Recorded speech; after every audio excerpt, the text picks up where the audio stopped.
Everybody, welcome to this week's video of Pondering Christianity. For those of you who are new here, Pondering Christianity is a channel where we tackle Christian apologetics and near-death experiences. And so today, what's on the ballot is what happens after death, according to Reddit. Now, I have found a lot of fantastic stuff on Reddit in regards to near-death experiences.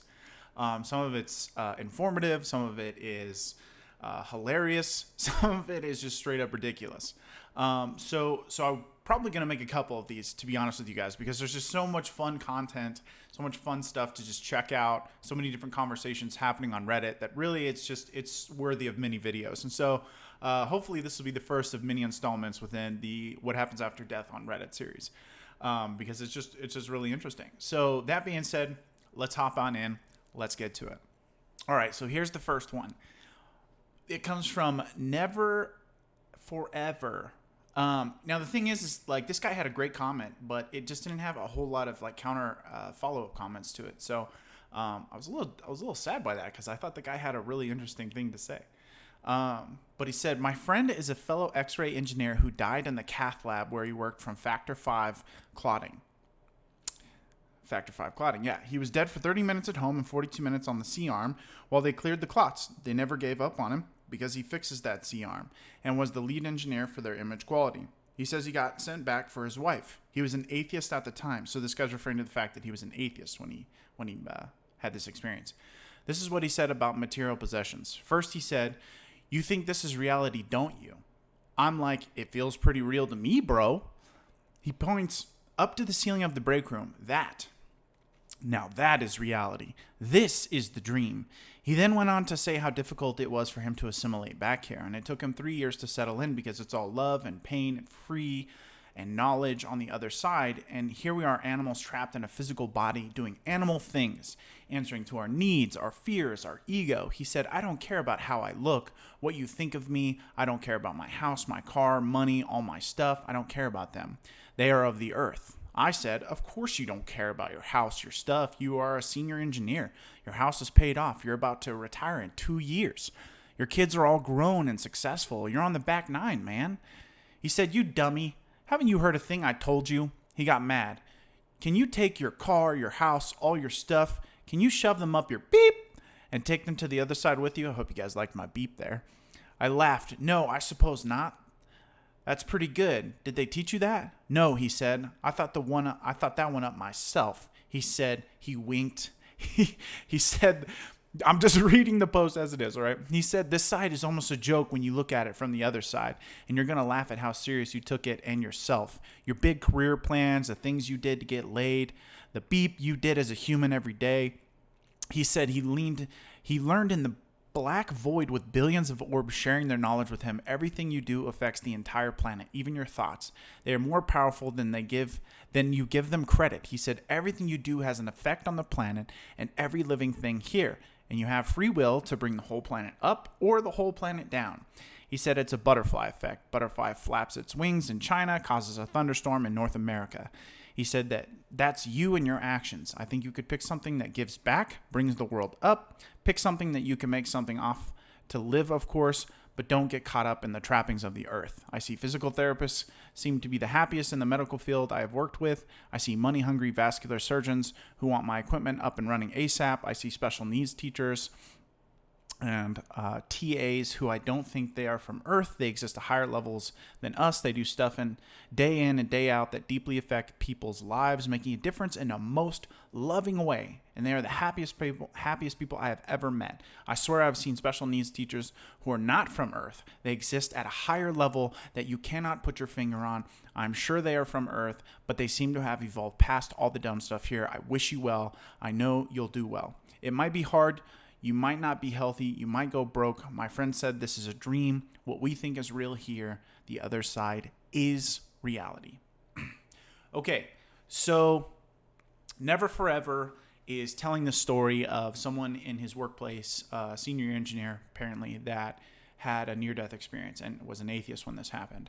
In terms of the way that he describes a near-death experience, I find it completely consistent with the typical near-death experience kind of factors that you would expect to see, and kind of the important principles that this guy's governing his life by is definitely consistent with what other people who've had near-death experiences come back saying in terms of what's now important to them, which I find is incredibly fascinating, because in this particular instance especially, this is intriguing that someone who is an atheist would come back and then suddenly downplay the importance of this life. I imagine that was quite the shock for his family, or at least his close friends. And here he is getting mad at someone because they just can't seem to get how important the relationship component of this life is, being loving, et cetera, et cetera.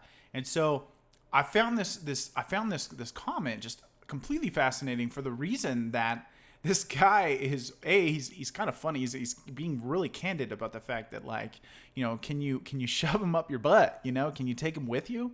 And the answer is no, right? All the stuff goes back in the box when you die. All the Monopoly stuff goes back in the box. And so I really found this one entertaining to read. And he's kind of, I know that in this post in particular, he said that I think you should pick something that gives back, brings the world up. So the person who created the post that he was responding to said, people who've had near-death experiences, what job should I pick? And so this guy was kind of giving him his take of saying, like, look, pick a job that gives back to other people, because at the end of the day, that's going to be the thing you really care about. So I found that to be really cool, a lot of fun. And let's jump on to the next one. Okay, so just so you guys know, this is near-death experiences actually have their own Reddit, which was pretty cool. There's a couple different ones that I found, but this one grabbed my attention for the first time, for the first video anyway. And so this guy starts a thread called Unconditional Love. So he says, I died in 2015. I'm still trying to think of how I would compose the things I experienced when that happened, but I wanted to talk about this one aspect. When I died, I felt such overwhelming, boundless, completely unconditional love for not only the people I cared for, but even for every single animal or human and animal life on earth. My heart was just overwhelmed by such love. I feel blessed from what I have experienced because I see the world so much differently now. There are things in existence and non-existence so much more than what we are experiencing right now. We are all connected to the source. We are all babies of the miracle of the universe, or maybe even things bigger than the universe. I feel like I see people's souls now. Nothing else in this material world matters, and my heart is overflowing with love. I even feel this way towards people who are considered evil. I just feel like this world doesn't matter as much anymore. We are part of something bigger. I feel like there are things that limited human consciousness cannot understand, while also feeling as though I have experienced and been awakened to those things. Love is above all. Did anyone else have a similar experience? Okay. This one's going to be good. I got a couple different comments that I was able to pull off the thread. You guys can see that there was 29 comments on this particular thread. And so there's going to be some really interesting ones I think that we're going to have a lot of fun with. But let's kind of talk about this guy's post really quick. So again, this is something we find consistent amongst people who have near-death experiences that are of the heavenly type, right? Is they encounter this unconditional love. Now, you'll notice that he's trying to, at the beginning of the post, he's kind of talking about how he's trying to unpack all of the experience and how it happened. This is extremely common. It takes people up to 7 years, maybe longer, 30 years, to really understand what happened to them. And then even then, they really don't feel like they fully understood what happened to them. And so, needless to say, it's an overwhelming experience that is really difficult to comprehend or put into words. So I feel that there's a lot of legitimacy to this guy's post. I mean, of course, he could be just making it all up. That's always a factor. However, I just don't find people wanting to go and post this kind of stuff other than to get famous on Reddit, per se. And the fun thing about these posts this one was 3 days ago. I mean, I pulled these comments down yesterday. And so a lot of this conversation is happening recently. I mean, it's in the last week, these people are talking about it. I mean, there's new posts every day on this subreddit, so you should definitely check it out if you're curious to know more. But let's check out some of the comments that happened here. First comment. This was El Catarina. Ooh, I think I said that right. I experienced this too, and that is exactly the impression I got from my NDE also. The world not mattering is also something I found. Many things that used to seem big now seem so trivial to me. The perspective it has given me has changed me completely. My experience was only my experience was only early this year, so I'm still trying to come to terms with it. Feel free to PM personal message if you want to discuss in more detail. So here's Katrina, right? Carolina. Oh man, I had it right and then I messed it up. Here's this person saying, hey, I experienced this too. This is exactly the same things I felt, and I'm also having a hard time kind of explaining what happened to me. See, that absolutely is consistent amongst many near-death experiences. People are just kind of like, how do I go about explaining all the stuff that happened to me? How do I, what did I see? So a lot of these people are kind of trying to get this experience to sync up with some kind of religious worldview, which, a lot of worldviews and religions have some elements of truth to them, but then there's some elements that even a near-death experiencer would say, look, that's not really consistent with what I had. And so it is a journey and an experience afterwards of people just trying to figure out what happened to them. Plain and simple. Also think this is really cool that people are focusing in on the unconditional love element. I think a lot of people agree that love is the most powerful force in the universe. Of course, there are those who would disagree, but teach their own. Okay, here's the next comment, right? Or the next couple comments. This is something that's interesting. Interesting component about this particular post is the fact that they start to kind of talk about looking forward to death or losing fear of death and kind of looking forward to death. But they put it in a context which I find common amongst people who have near-death experiences. So this guy, Feverbug, said, I love reading about experiences like this. Have you lost your fear of death as well? Feverbug probably has studied other near-death experiences and know this is a common phenomenon associated with NDEs. And BK Love goes, I absolutely have. In some ways, I almost look forward to it. It sounds wrong to say it like that, but those are the only words I can find. Not in a suicidal way. Not that I want to die anytime soon. I want a long life, and I know dying can be physically painful and stressful, but I now know that when I do die and stay dead, I will again experience this overwhelming bliss and love, and I feel assured that it will happen exactly when it's supposed to, which brings me a lot of peace. So here he is, or he or she, I'm not sure if it's a he or she. Here they are talking about, they're kind of looking forward to death, right? And not in a sense of they want to kill themselves to rush the process, but in a way that they know that it's like this exciting thing that they're going to get to do.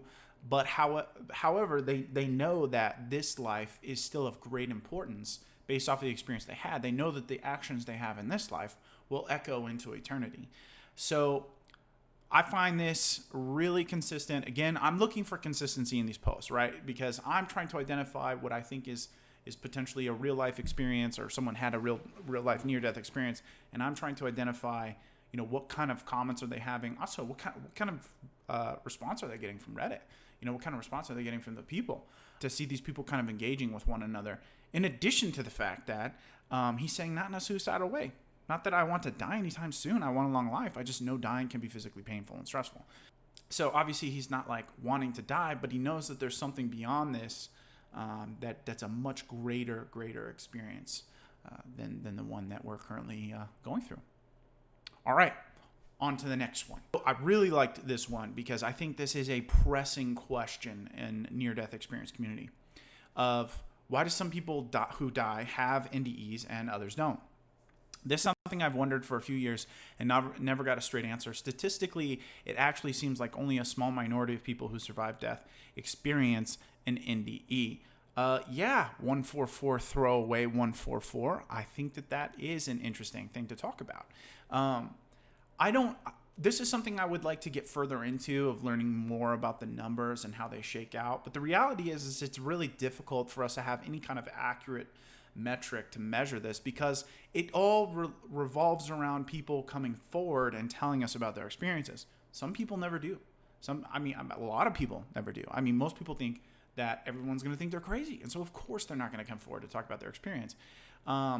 So it seems to me to be an issue that we're trying to establish some form of reliable metrics around this number, yet we can't get all of the people who are having the experience to come forward. And so I think over time we'll get a better idea, and the numbers go up. I see over time, at least in my studies, the more recent you get into the literature, the higher the frequency of a near-death experience comes to. And I think it's simply just people becoming more and more comfortable with it.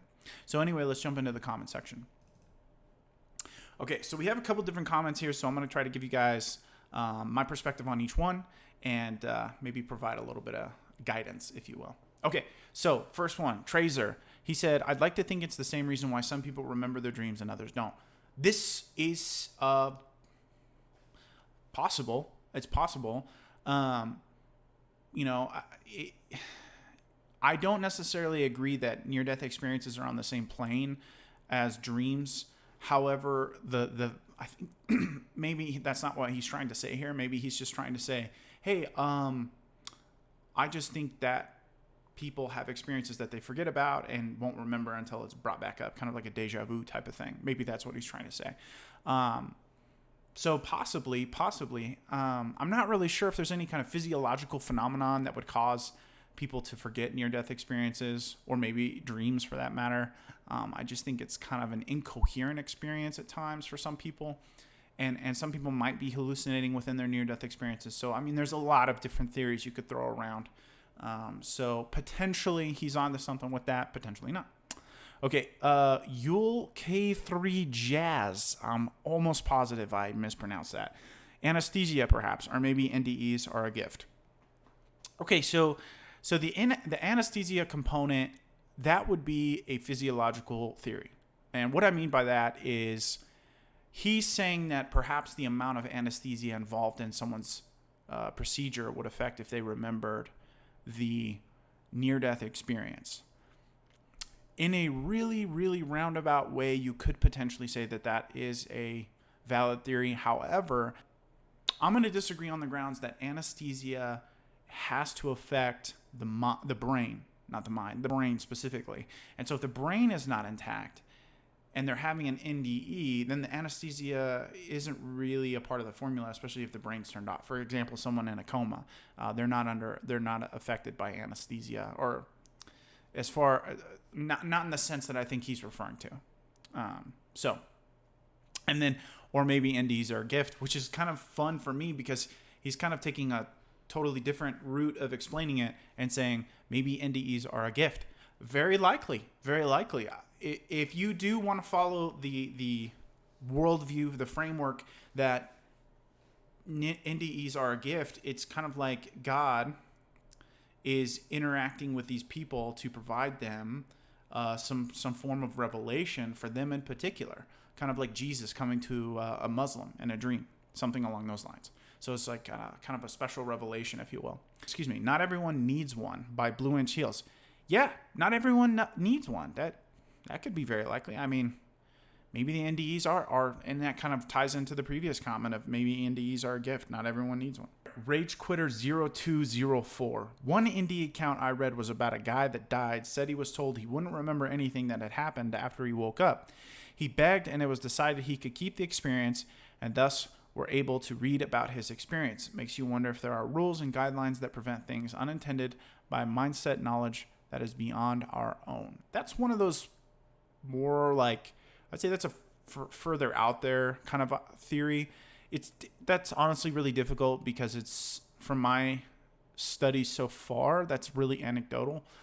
That's the only time I've ever heard of that happening. Everyone else is kind of alluded to the fact that they won't remember parts of their near-death experience. However, the entire experience not being remembered, I haven't seen that mentioned before. So I don't really know what to make of that one. Punisher ASM 129. Some have speculated that those who do not have NDEs are simply NPCs in this reality construct.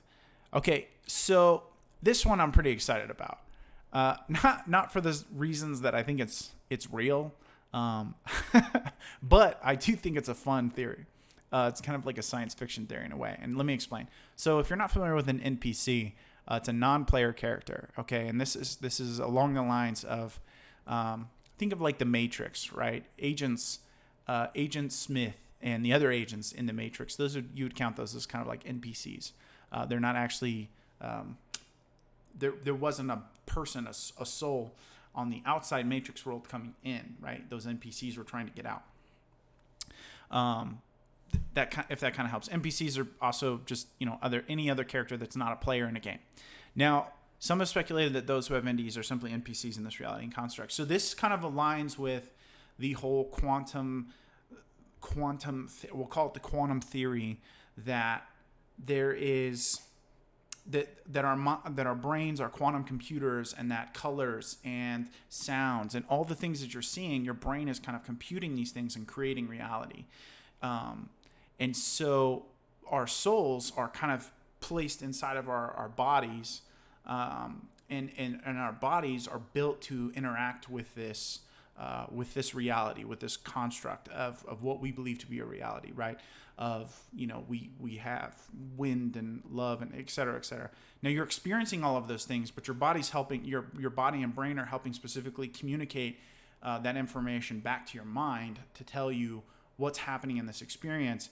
And that kind of co-aligns with people when they have an NDE or near-death experience, and they said that they died and went to heaven, and that's the actual reality. It kind of frames this world, this life, as like a simulation of great depth, if you will. And that's not to say that your actions in this life don't matter, but what it is to say is that this isn't the highest form of reality that you can get into, right? And so, it's a very mind-bending thought, right? And that's why it's so fun to talk about, because it's kind of one of those ones that's really out there, but it is founded in some scientific theories. And so therefore it does provide an intriguing thought experiment. So perhaps in the quantum theory, our brains are just really sophisticated computers that are interacting with the physical realm on behalf of our mind, if you will. And then maybe some of these NPCs, some of these people that we're encountering are simply people who don't have souls, and they're just bodies. Now, do I believe that? No, I don't. I believe everyone has value. But it is an interesting theory nonetheless. I don't know if I've ever met anyone that would qualify as an NPC. But that's a pretty crazy theory. Okay, let's jump to the next one. So, Kestlandia, have you read the NDERF site, Near Death Experience Research Foundation site? That's Jeffrey Long's site. That's a famous site. Not sure where you get the impression of a small minority, but there are thousands of accounts up there. So I think Kestlandia is misunderstanding this person's point. Impression of small minority. The guy wasn't saying that there's a small amount of near-death experiences. He's simply saying that of the near-death experiences, he was, I think, or at least my understanding of what he was saying was explaining it in terms of percentage of the population experiencing near-death experiences, or percentage of people having an NDE or near-death experience, and then actually having a near-death experience along with it. So I think that's what he was referring to, is that, you have 10 people who nearly die and 2 of them have NDEs, right? He was calling that a minority, which he would be technically correct. So perhaps that's what he was referring to. Now she's saying, like, look, there's thousands of accounts out there. Matter of fact, there's a lot more than that. But that's just the ones that Jeffrey Long has collected, and it goes up every single day. So yeah, there's a lot of NDEs a lot of near-death experience accounts out there that you can read. And not all of them are books. Some of them are just anonymous submissions that you can read on the Near-Death Experience Research Foundation website. They actually have this really, really, really long questionnaire. I think it's like a 4 or 5 hour questionnaire that people go through to submit their near-death experiences. And so you can go on there and read it because they're anonymous submissions. So these are just people submitting their experiences for the sake of others to read them, and they're not really trying to gain anything from it because, again, they submit these with anonymity. Cool. That concludes our video for this week. I wanted to try to keep it short, simple, and sweet. I hope you guys really enjoyed it. I don't know how long it's going to end up being, but hopefully a good little fun time. Do me a favor, guys. If you enjoyed the content on today's channel, or if you want to learn more about Christian apologetics or near-death experiences specifically, subscribe to my channel, like this video. Those things would be a massive help to me growing this channel.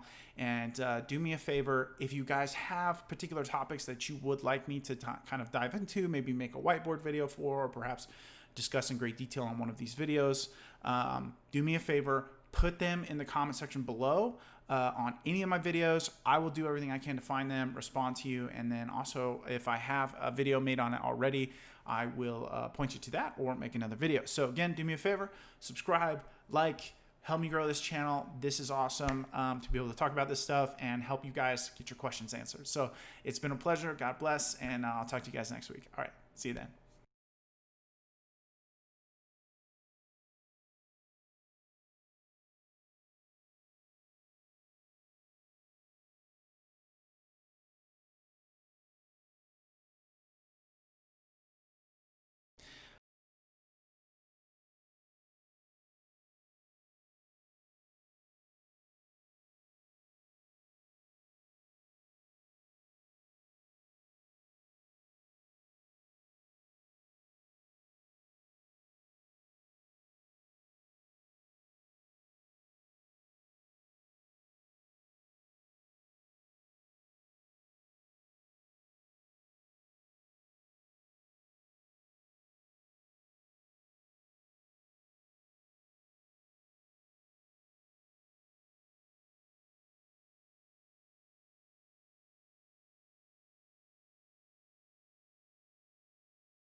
Peace.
What's up,